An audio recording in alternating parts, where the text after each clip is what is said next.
Great to be with you to take you through the transformation of the State Library Victoria, known as Vision 2020. This is a project all about unlocking possibilities.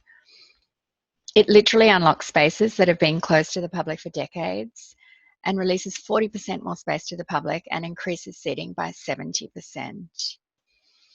But more than that, it unlocks the full potential of the library to engage with more Victorians in more ways. So I'm going to take you through some of the transformed spaces and talk about what informed our thinking and our design approach. Architectus began this redevelopment in 2016. We partnered with Danish-based practice Schmidt Hammer Lassen, with whom we have recently completed Tauranga, the Christchurch City Library. Melbourne-based Andronis Conservation Architecture advised on all heritage aspects, and the wider team included Irwin Consult, now WSP, for structure and services, Stenson Farming for lighting, Arup for AV and acoustics, and ID Lab for wayfinding and signage. The project management was by Development Victoria, and the building contractor was built. The State Library is actually 23 buildings that take up a full city block. And we worked in about 70% of the ground floor, shown in blue here. And we wanted visitors to the library to be able to easily find what they might be looking for, but also to entice them on a journey to explore the whole library and maybe find some things that they weren't expecting.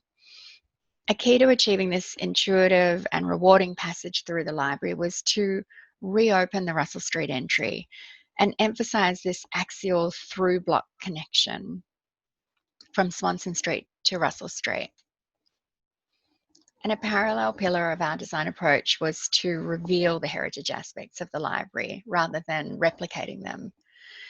We were really intrigued by the 23 buildings. Each was from a different era, it had a different architectural expression, and we wanted them to be able to express their differences, but at the same time be tied together as a cohesive visitor experience. So we have some before and after shots. Here was the foyer. So as you entered from Swanston Street, you're actually confronted with a glass wall to navigate around. And then as you proceeded through, you can see the stair to the left there, known as the Westlink stair. That was actually closed for over a decade. And it made the domed reading room really hard to find, because the dome is whatever is in everyone's minds when you think of the State Library, and it's not actually on ground floor, it's on the floor above. So that was one of the things that the redevelopment helped solve, how to find the dome. This is the foyer today. Spacious, serene, uncluttered. We stripped each space back to reveal its original spatial quality. We got rid of that wall, and we reopened the stair, and I'll go through that a little bit later, how we did that. But at the moment, let's keep going straight ahead. So we're entering the quad, which is the space underneath the famous domed reading room, showing before and after. So reimagined into a digitally enabled active environment for group collaboration, paired study, or solo endeavour. And these are typical scenes throughout the library. People reading, working on laptops, meeting friends, discussing, problem solving, accessing the library's collection for research or for pure enjoyment. From the quad, there are 4 quarters, which used to be the courtyards. And to help orientation, each of these is signified by its own colour. I'm going to take you into the Ideas Quarter, which houses the entrepreneurial centre called Start Space, which is endowed by Christine Christian. Upstairs, it's a subscription-based co-working space, so for startups and entrepreneurs of any ilk. And we'll go into the Children's Quarter next, but before we do, I'll touch on the consultation process that really opened our eyes to the incredible things the State Library does around children's literacy and learning. The new Pauline Gandel Children's Quarter was co-designed by the families coming to the library's baby bounce and storytime programs before the redevelopment. And this was the river of dreams that they created. We really loved the insights we received, especially this note in red from a wise and perhaps weary parent basically begging us to let the kids run around. And this one really summed up the kids' ideas. So places to climb up, in and around, places to hide, places to discover, to read, to make things and to play. And here it is. So maybe it's a castle, or it's a tree house, or an echo spaceship. The four quarters are the intersections of almost every era of the library's development. Here to the right is the bluestone wall of the original library from 1856. And the external face of the domed reading room is on the left-hand side of this picture, dating from 1913. The space frame is an early 1990s intervention that we learned to love. And so the children's quarter is a space of discovery and delight, and also respite from the busy city, where you can run around and have lots of fun and develop a lifelong love of books. Wherever we could, we opened up views from one space to the next to entice the visitor to explore further.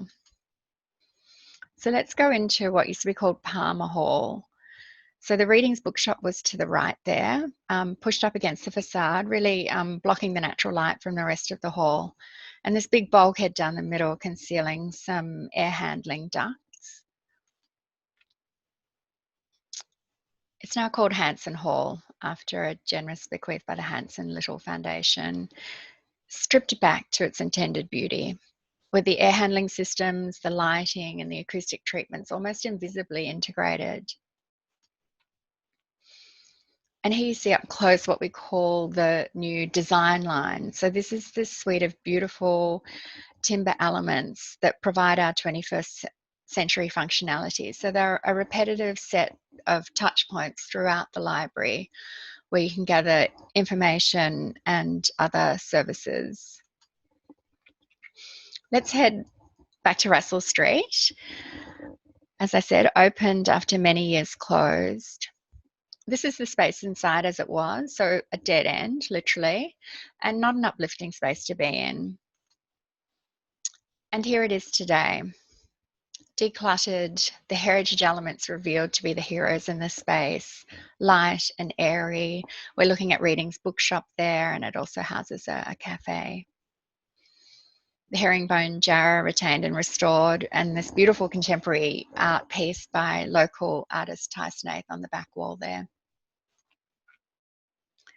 I'll take you through some of the other spaces. The Isabella Fraser Room, which has proved endlessly adaptable for functions and special events. It's being set up for a wedding in this shot. The Victoria Gallery, which achieves international standard gallery conditions, created through the generous bequest of the John and Miriam Wiley Foundation. This photo was taken before the first exhibition, which is now open, and it's called Velvet, Iron and Ashes, and it features the Ashes urn from London, as well as Ned Kelly's armour that you can see here, and some other really amazing treasures. Let's head back and have a look at the Westlink stair. So it dates from 1913 and basically is completely non-compliant with today's standards, and it was actually one of the trickiest challenges on the project. To make it safe and compliant with current standards, our approach was to let the old be old and the new be recognisable as an overlay and as a reversible insertion. So here you can see the new stone stair is literally overlaid on the old, with the edges of the old tread still visible, the shapely marble balustrade unadulterated. Let's head into the Ian Potter Queen's Hall.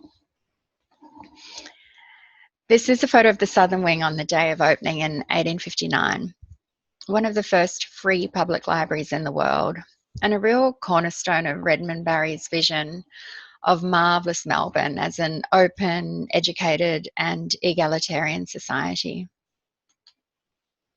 So this is what it used to look like. It was closed to the public for over 15 years. Severely water damaged, the roof lights closed in since the 1960s, and this 1970s Board of Works colour scheme. Just touching on some of the tools we use to design the project. So the hall was laser scanned. So each of these tiny dots is actually a geolocated point in space.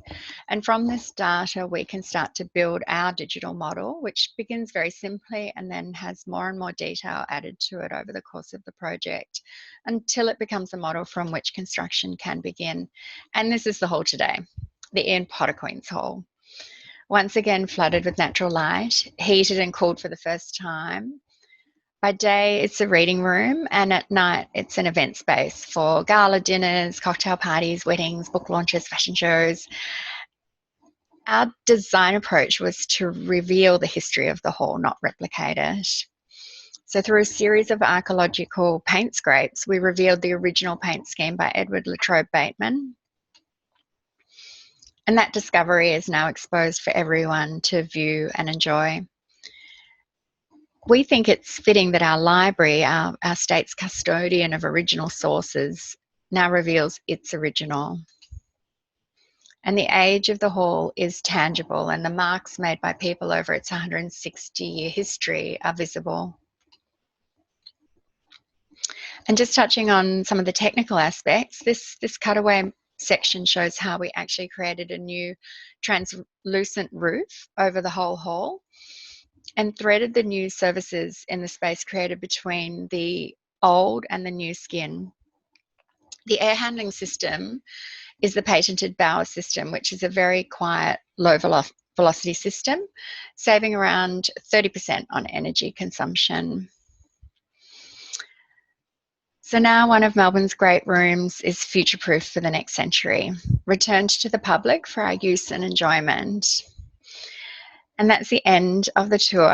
And the great news is that the library is open. So check out their website for the current times and protocols. And I really hope you can go to the library and enjoy the redevelopment. Tim has asked me to finish on a slide showing a building in Melbourne that I admire. And I'm sure I'm not the first to put this one up. It's the beautiful National Gallery of Victoria by Sir Roy Grounds, officially opened in 1968. I've known this building most of my life, spending a lot of time there in my final year of school, basically memorising the Australian collection. That was part of the final exam in those days. And I think once you get to know a piece of art, it becomes a bit like a friend and you enjoy seeing it again. And each time you do see it, you learn a little bit more. It reveals something more to you. I admire this building's strength. It's quite singular in the way it addresses the street. But at the same time, it's proved to be endlessly adaptable, hosting new worlds and new experiences for Melbourne at regular rotation. And I love the way those exhibition worlds get to peek out onto the facade and into the forecourt to tell us what they're about. I feel like this building has the ability to warmly accept these temporary bits while still maintaining its gravitas. This building accepts intervention, but remains in its purest form in my mind and is much loved. Thank you.